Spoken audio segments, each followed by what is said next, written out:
नमस्कार, मैं साहिल दुबे। इस वक्त मैं मौजूद हूँ 7-11 स्कूल में, नरेंद्र मेहता जी का जो स्कूल है।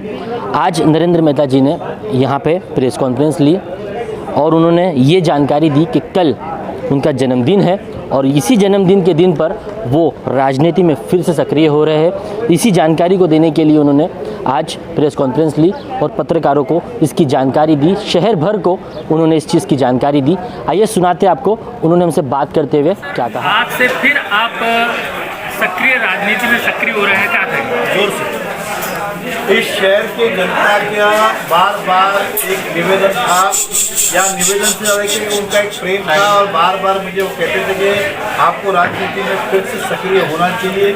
शहर के सारे काम सबको पड़े हुए हैं और उनका विश्वास है मुझ पर कि मैं आऊँगा तो शायद ये फिर काम को गति मिलेगी और शुरुआत होगी। और उन्होंने पिछला मेरा काम देखा हुआ है, इसलिए उनकी उम्मीद मुझसे बहुत ज़्यादा है।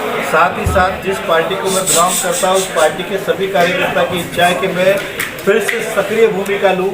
अब वो शांति वाली भूमिका घर बैठ के चलाना उस तरह से नहीं होगा, आपको सक्रिय होना होगा इस पार्टी को और संगठन को मजबूत करने के लिए। इसके लिए निर्णय लिया कि कल 25 तारीख मेरा जन्मदिन है और उस दिन से अच्छा कोई दिन नहीं हो सकता है, तो फिर एक बार इस शहर के लिए जन्म ले रहा हूँ, इस शहर को विकसित कर रहा हूँ। आपकी अनुपस्थिति में भाजपा 2 गठों में विभाजित हो गई थी। अब भाजपा को आप किस तरह से लेकर चलेंगे आगे? अब मैं आया हूँ तो कोई गठबंधन रहने वाला नहीं है और फिर से एक ताकत और एक झंडे के नीचे हम काम करेंगे। जिला अध्यक्ष के नेतृत्व में काम किया जाएगा। देखिए, जिला अध्यक्ष तो हमेशा साथ में रहता ही है ना पार्टी के अंदर, ऐसा ही ना। मैं था तब भी जिला अध्यक्ष था, मेरे बाद भी जिला अध्यक्ष बने।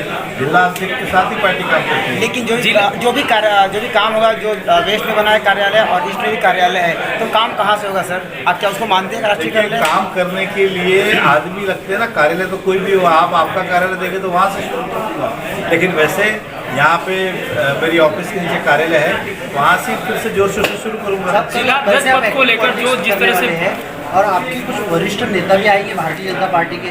वरिष्ठ नेताओं का आशीर्वाद मैंने लिया है और समय आने पे वो ज़रूर इस शहर के अंदर आएंगे। नहीं कोई काम निमित्त आएंगे, भट्टे वगैरह के दिन बड़े नेता को बुलाना मुझे कुछ जिम्मेदारी देने का निर्णय लिया है वरिष्ठ नेताओं ने आपके द्वारा? जिम्मेदारी तो मैं ही कह रहा हूँ, मैं कल से सक्रिय हो रहा हूँ। अब जब सक्रिय होऊंगा तब वो देंगे, मैं ले ही नहीं रहा था तो वो दे नहीं देते और मेरा था ही नहीं, तो इस बारे में कोई चर्चा भी कभी नहीं थी। अब कल के बाद ही शुरुआत होगी। सर, आप जैसे चुनाव आ रहे कुछ पदाधिकारी भाजपा के आपसे दूर हो गए, तो उनके लिए आप क्या कहना चाहेंगे? मैंने सिंपली कहा, देखिए अगर मुझसे व्यक्तिगत नाराजगी किसी की है तो उसको मैं ख़त्म करने का प्रयास करूँगा। लेकिन मैंने अभी स्पष्ट रूप से अब भी कहता हूँ, जो है वो सुन भी ले।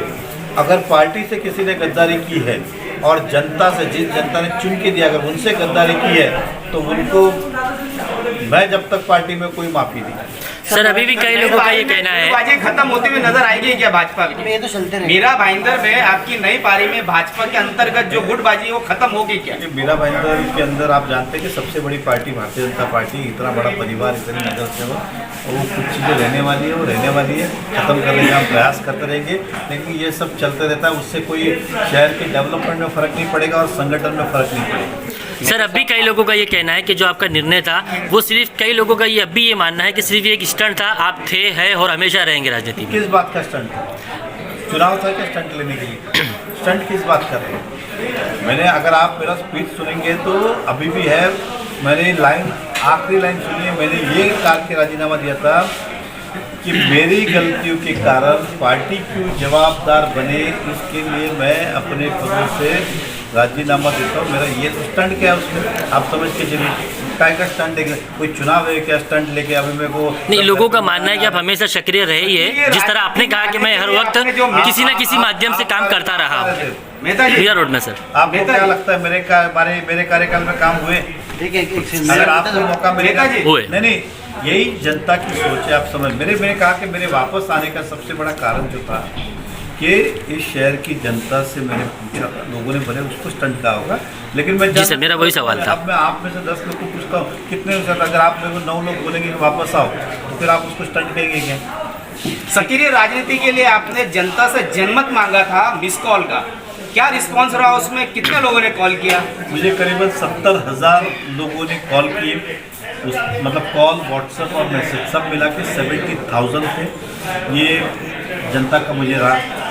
मेहता साहब, आपने अभी एक बात कही कि जिन लोगों ने पार्टी में गद्दारी की, परिवार है, जिन लोगों ने पार्टी के साथ में गद्दारी की है उन्हें माफ़ नहीं किया जाएगा, इसका क्या अर्थ निकाला जाए? आपकी तरफ से चेतावनी है या इसे कैसे आप नहीं, ये बताओ? मैंने क्या कहा कि चेतावनी और कोई कहने की बात नहीं ना, ये स्वाभाविक है ना। एग्जाम्पल, अगर मैं कहता हूँ कि मेरे व्यक्तिगत ऑफिस में भी कोई काम करता है, अगर उसने गलत किया है तो स्वाभाविक है उसका निर्णय लेना ही पड़ेगा। उसी तरह से मैंने कहा कि मुझसे क्या क्या उसका कोई फर्क नहीं गिरता, वो मेरी व्यक्तिगत लड़ाई हो सकती है, लेकिन पार्टी से गद्दारी और जनता से गद्दारी, जनता से गद्दारी की व्याख्या ये है कि जो विश्वासघात जनता से चुनको दिया था उस पर वो खरे नहीं उतरे, तो स्वाभाविक है ऐसे लोगों के बारे में निर्णय लेना ही होगा और वो लेंगे।